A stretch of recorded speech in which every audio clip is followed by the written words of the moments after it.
Ao mesmo tempo em que havia a posse do ministro Flávio Dino, que ainda está cumprimentando a galera por lá, e tem o depoimento do pessoal aliados de Jair Bolsonaro lá na sede da Polícia Federal, no Rio de Janeiro tem um encontro do G20, onde fala neste momento Antony Blinken. E o nosso editor de internacional, Marcelo Favalli, vai contar agora, para você que nos acompanha, os destaques desse discurso feito por Blinken. Favalli, seja muito bem-vindo. Olá, Evandro. Boa tarde a todo mundo que acompanha o 3 em 1. Eu vou começar a história de trás para frente, porque o Antony Blinken, que é o chefe da chancelaria dos Estados Unidos, o ministro das Relações Exteriores, representante do governo Joe Biden aqui no Brasil, nessa reunião do G20, que reuniu chanceleres dos 20 maiores países industrializados do mundo, que acontece no Rio de Janeiro, como você destacou, claro, estava todo mundo esperando o que seria o comentário do Blinken sobre os ditos o presidente Lula a respeito do conflito entre Israel e o Hamas. E ele foi muito diplomático, o Antony Blinken, escolheu as palavras para não cair em nenhuma polêmica. Ele foi perguntado a respeito. Antes ele fez um pronunciamento breve, mas ele foi perguntado pelos repórteres, porque depois abriu-se ali uma coletiva de imprensa. Ele disse que, olha, o encontro foi muito saudável, nós alinhamos as nossas agendas, fiquei muito feliz em ter encontrado pessoalmente com o presidente Lula e falamos sobre mudança climática, Amazônia e emissão de carbono e essa luta comum, segundo as palavras do Antony Blinken, entre Brasil e Estados Unidos, nessa agenda que vai ser repetida na COP30 em 2025, em que o Brasil vai voltar a ser o anfitrião desse encontro, reunião que está marcada em Belém para o ano que vem.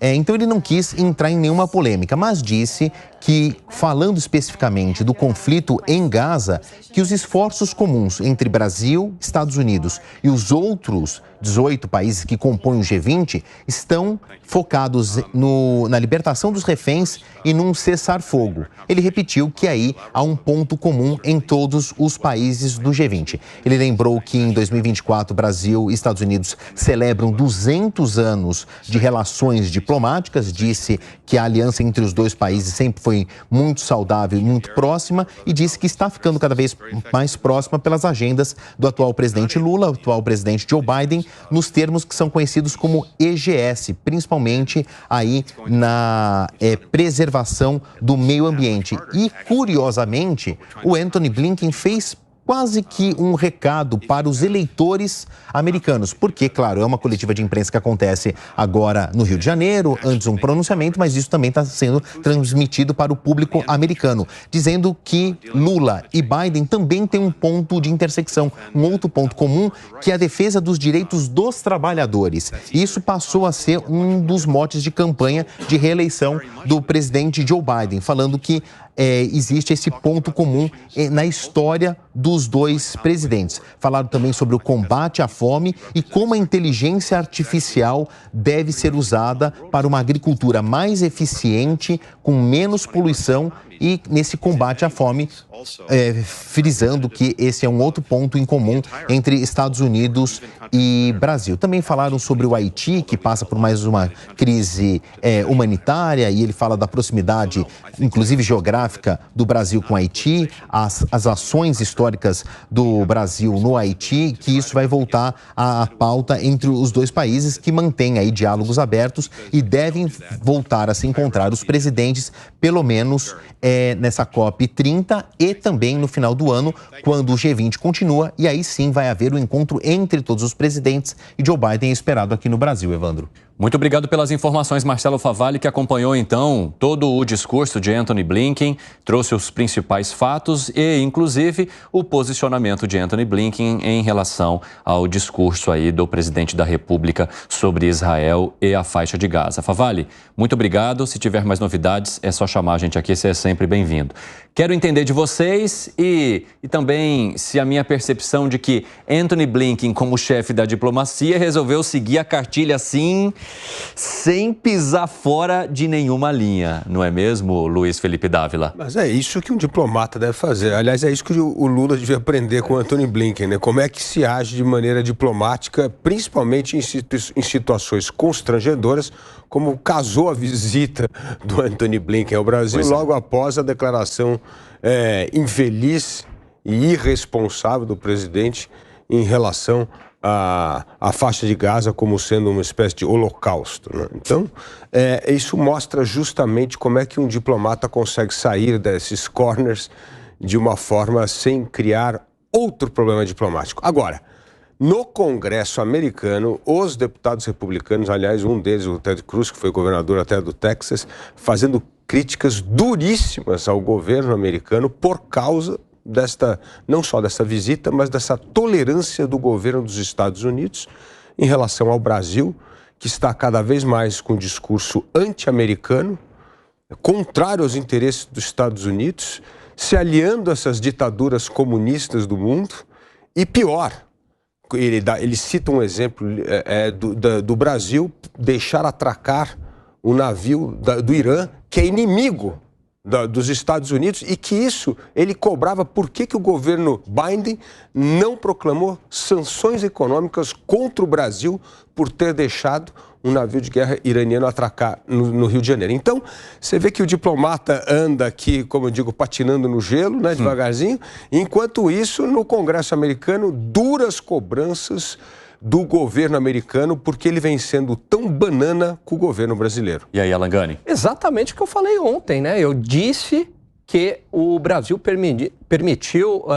atracar o navio iraniano. Falei isso no programa de ontem. Aí o Ted Cruz, senador Ted Cruz, grande senador Ted Cruz, disse exatamente isso. Então, o Brasil vai fazendo escolhas que claramente têm um posicionamento ideológico a esse mundo socialista, esse mundo de esquerda, quando o Piperno apoia a ditadura da Venezuela, ou passa pano para a ditadura da Venezuela, ou essa fala desastrosa do presidente Lula, que ele ganhou com isso, né? Então ele se coloca contra Israel e, de certa forma, ao lado do Hamas, ao lado da Venezuela, ao lado do Irã.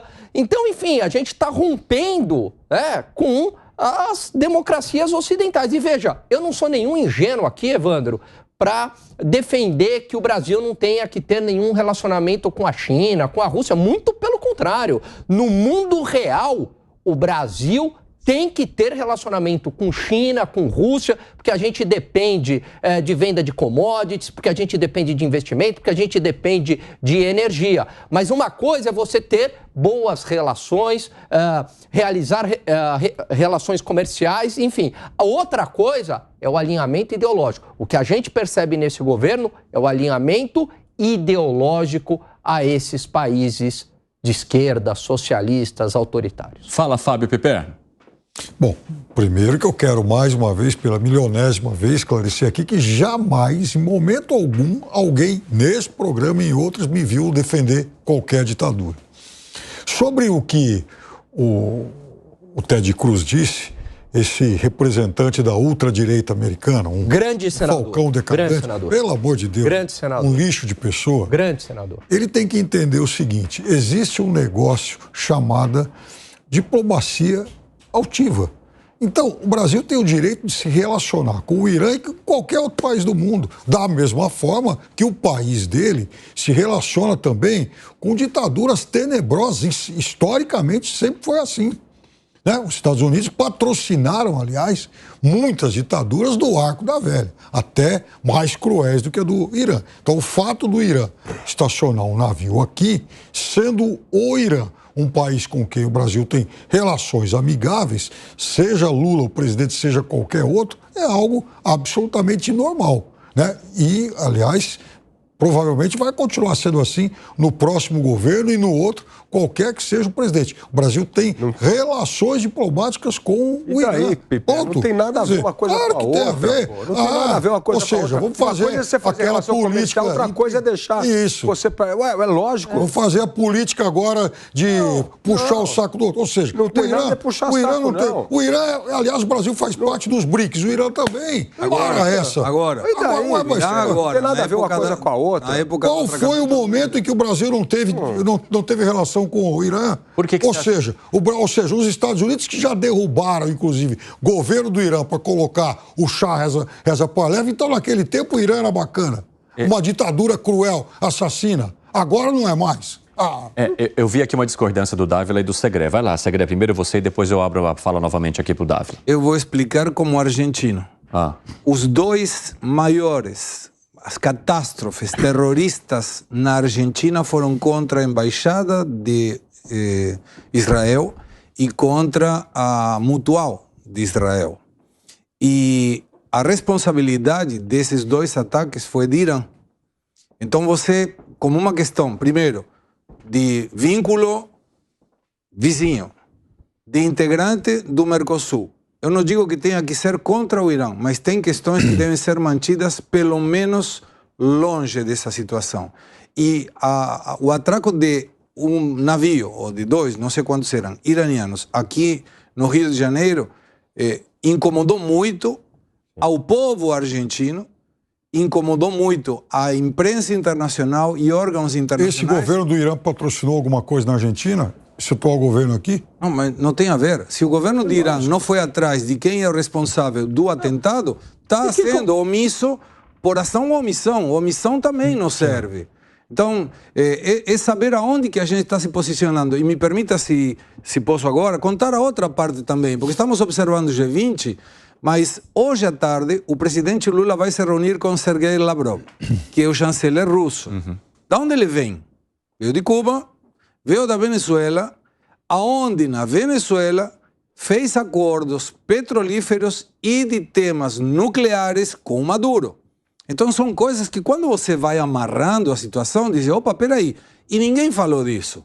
Não apareceu em lugar nenhum. Essa reunião de Maduro com Sergei Lavrov, que acordaram questões petroleiras e também de armas nucleares, o uso de questões nucleares. Então, não é uma questão passageira, não é de qualquer país. Estamos falando de Irã. Irã que propicia o terrorismo em um monte de lugares do mundo. E você, quando coloca, não é meu amigo, mas é um amigo de um amigo. Nós já sabemos o amigo de um amigo onde termina. Então, não serve, sinceramente, não serve como resposta dizer, não, somos neutrais. Então, pode vir qualquer um atracar nos portos brasileiros. É o Brasil que fica mal. Não é neutro, não. O Brasil tem relações normais com o Irã. E daí, Piper, não tem nada a ver uma coisa com a outra. O que não tem a ver? Lógico que não tem. Uma coisa é se ter relação comercial, outra coisa é você deixar navios atracarem aqui, sabendo que o Irã patrocina organizações terroristas como o Hezbollah, que inclusive estão infiltrados no Brasil sendo treinados aqui. Nossa, é um absurdo isso. Não tem nada a ver uma coisa com a outra. O Hezbollah treina aqui, isso é uma ficção. Prova. Cadê? Não tem. Já pegaram. Pelo amor de Deus.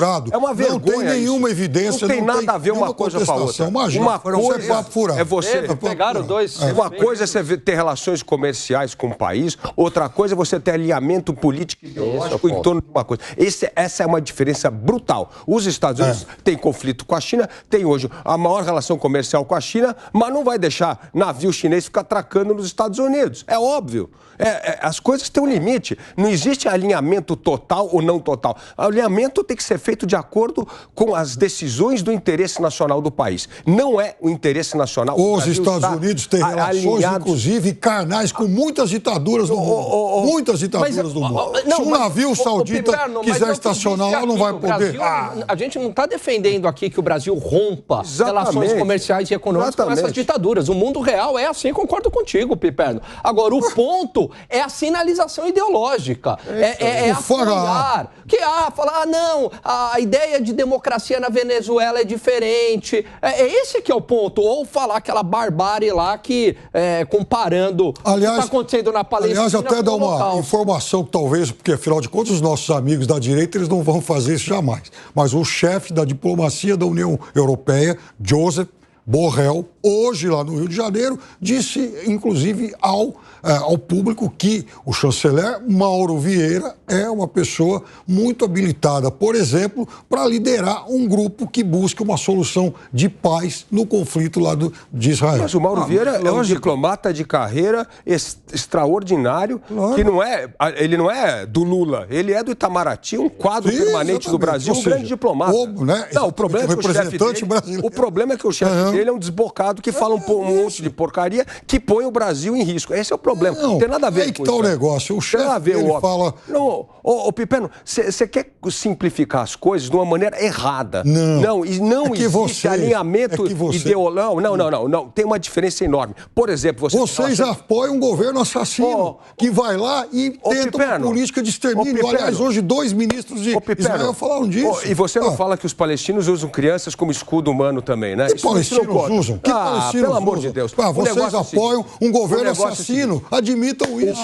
Aí querem dar lição de moral. Pipeno, não tem nada. Ninguém apoia governo nenhum. A gente está aqui, inclusive, criticando, corroborando que precisa ter um acordo de paz, que precisa parar esse negócio. Agora, entre isso e usar a palavra holocausto em Gaza, é uma coisa completamente diferente. E se você não consegue entender a diferença dessas duas coisas, é total absurdo. Eu acho que usar a palavra holocausto é um absurdo, mas defender um governo assassino é mais... Como é um absurdo? Ou seja, pior do que usar a palavra é não... Deixa ele concluir, gente. Eu quero explicar o seguinte. A gente tem que entender na diplomacia o que é a linha que divide entre relações comerciais, relações diplomáticas e alinhamento ideológico. Por exemplo, o Brasil com a Rússia.